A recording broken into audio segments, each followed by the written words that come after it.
3 outils pour favoriser votre croissance à la suite d'un traumatisme. Comme je l'ai expliqué dans la précédente vidéo, les traumatismes ont un impact sur notre vision du monde.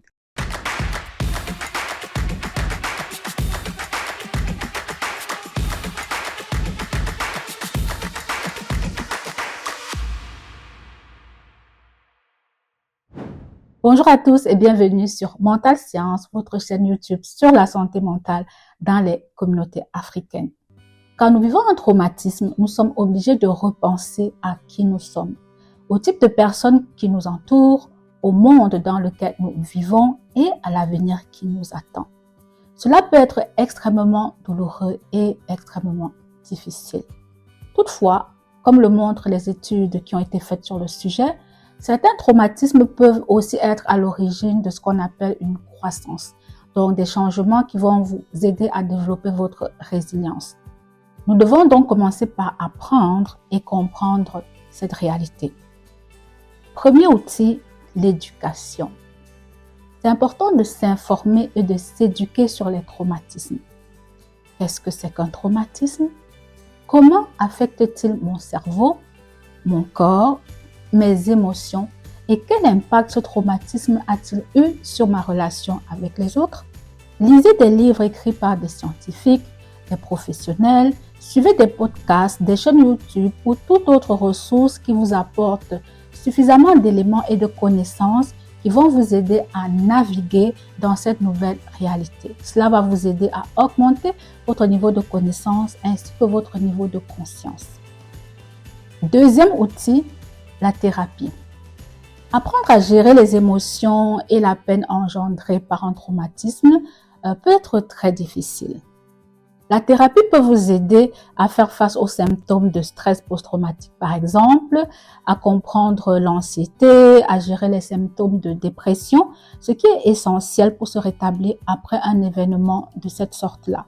Le thérapeute va vous apprendre à comprendre vos symptômes, à leur donner du sens et à gérer vos émotions avec de bonnes stratégies. Troisième outil, le bénévolat. Faire du bénévolat pour une cause qui vous passionne peut être un moyen puissant de canaliser votre croissance post-traumatique. Et aussi, ça va vous aider à développer un sens d'utilité. Vous aurez un impact positif sur les autres et cela va être un bon renforcement pour votre estime de soi. En consacrant votre temps et votre énergie à une cause qui vous tient à cœur, vous contribuez non seulement au bien commun, mais vous bénéficiez également du sentiment de servir à quelque chose. En aidant les autres, vous allez vous dire, voilà au moins quelque chose que j'arrive à faire qui m'aide à me sentir bien, qui m'aide à me rassurer, qui me donne un sens. S'engager dans des activités altruistes a un effet positif sur le bien-être psychologique et la résilience face à l'adversité. Quatrième outil, l'entourage. Partagez vos pensées, vos sentiments et vos expériences avec des personnes de confiance qui vous soutiennent et qui vous comprennent. Ces personnes-là qui sont là pour vous aider, qui valident vos émotions ainsi que votre point de vue.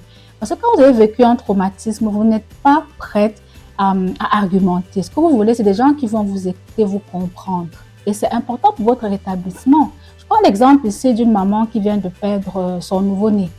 L'enfant est né, il allait bien à la naissance et rien n'aurait pu prévoir un tel événement. Beaucoup d'entre vous connaissent ce qu'on appelle la mort subite du nourrisson. C'est très traumatisant. Cette maman-là, en s'ouvrant à des personnes empathiques, fiables et non jugeantes, elle pourra se sentir moins seule dans son parcours et trouvera un peu de réconfort dans son malheur. Donc, vous voyez que l'entourage est très important quand vous vivez un traumatisme. Vous n'avez pas besoin qu'on vienne vous donner des arguments, qu'on vienne vous citer le pour et le contre. Tout ce que vous voulez, c'est une oreille attentive qui vous comprend et qui vous apaise.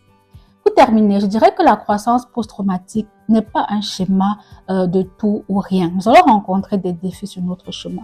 Il y aura parfois des rechutes et malgré des points de croissance que nous allons développer, il va encore arriver que parfois on soit plus vulnérable qu'auparavant. Les traumatismes, ça n'arrive pas qu'aux autres. Et parfois, nous en avons même que nous ignorons. Nous ne sommes pas conscients d'avoir été traumatisés. Quelles sont les expériences traumatisantes que vous connaissez le plus? Comment, selon vous, les personnes qui en ont été victimes ont pu se rétablir? Surtout dans des pays où on n'a pas vraiment accès au soutien psychologique, on n'a pas accès à des experts en traumatologie. Comment est-ce que ces personnes-là ont pu, selon vous, s'en sortir toutes seules en développant soit de la résilience ou des facteurs de croissance post-traumatique?